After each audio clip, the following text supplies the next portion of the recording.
ಅಂತ ಡಾಕ್ಟರ್ ಹೇಳ್ತಾ ಇದ್ದಾರೆ. ಸ್ವಲ್ಪ ನೀರಿದೆ ಹೊಟ್ಟೆನಲ್ಲಿ, ಆ ನೀರನ್ನು ಹೊರತೆಗೆದು ನಾಳೆ ಹೊತ್ತಿಗೆ ಒಂದು ರೂಪಕ್ಕೆ ಬರುತ್ತೆ ಅನ್ನುವಂಥ ವಿಶ್ವಾಸವನ್ನು ಡಾಕ್ಟರ್ ವ್ಯಕ್ತಪಡಿಸಿದ್ದಾರೆ. ಈಗ ಸದ್ಯಕ್ಕೇನು ಗಾಬರಿ ಆಗುವಂಥ ಅಗತ್ಯ ಇಲ್ಲ, ನಾವು ಎಲ್ಲ ರೀತಿಯ ಟ್ರೀಟ್ಮೆಂಟ್ ಕೊಡ್ತಾ ಇದ್ದೇವೆ ಅನ್ನೋ ಮಾತನ್ನು ಹೇಳಿದ್ದಾರೆ. ಮತ್ತೆ ನಾನು ಸಾಯಂಕಾಲ ಬಂದು ನೋಡ್ಕೊಂಡು ಹೋಗ್ತೇನೆ.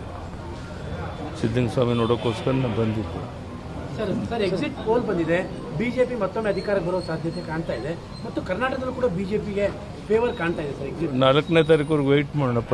ಯಾಕಂದ್ರೆ ಸರ್ ಹೇಳ್ತಾ ಇದ್ದಾರೆ ಸ್ವಲ್ಪ ನೀರಿದೆ ಹೊಟ್ಟೆನಲ್ಲಿ, ಆ ನೀರನ್ನು ಹೊರತೆಗೆದು ನಾಳೆ ಹೊತ್ತಿಗೆ ಒಂದು ರೂಪಕ್ಕೆ ಬರುತ್ತೆ ಅನ್ನುವಂಥ ವಿಶ್ವಾಸವನ್ನು ಡಾಕ್ಟರ್ ವ್ಯಕ್ತಪಡಿಸಿದ್ದಾರೆ. ಈಗ ಸದ್ಯಕ್ಕೇನು ಗಾಬರಿ ಆಗುವಂಥ ಅಗತ್ಯ ಇಲ್ಲ, ನಾವು ಎಲ್ಲ ರೀತಿಯ ಟ್ರೀಟ್ಮೆಂಟ್ ಕೊಡ್ತಾ ಇದ್ದೇವೆ ಅನ್ನೋ ಮಾತನ್ನು ಹೇಳಿದ್ದಾರೆ. ಮತ್ತೆ ನಾನು ಸಾಯಂಕಾಲ ಬಂದು ನೋಡ್ಕೊಂಡು ಹೋಗ್ತೇನೆ. ಸಿದ್ಧಲಿಂಗ ಸ್ವಾಮಿ ನೋಡೋಕ್ಕೋಸ್ಕರ ನಾನು ಬಂದಿದ್ದೆ. ಸರ್ ಎಕ್ಸಿಟ್ ಪೋಲ್ ಬಂದಿದೆ, ಬಿಜೆಪಿ ಮತ್ತೊಮ್ಮೆ ಅಧಿಕಾರಕ್ಕೆ ಬರೋ ಸಾಧ್ಯತೆ ಕಾಣ್ತಾ ಇದೆ ಮತ್ತು ಕರ್ನಾಟಕದಲ್ಲೂ ಕೂಡ ಬಿಜೆಪಿಗೆ ಫೇವರ್ ಕಾಣ್ತಾ ಇದೆ ಸರ್. ಎಕ್ಸಿಟ್ 4ನೇ ತಾರೀಕುವರೆಗೂ ವೆಯ್ಟ್ ಮಾಡೋಣಪ್ಪ. ಯಾಕಂದ್ರೆ ಸರ್ ಕಾಂಗ್ರೆಸ್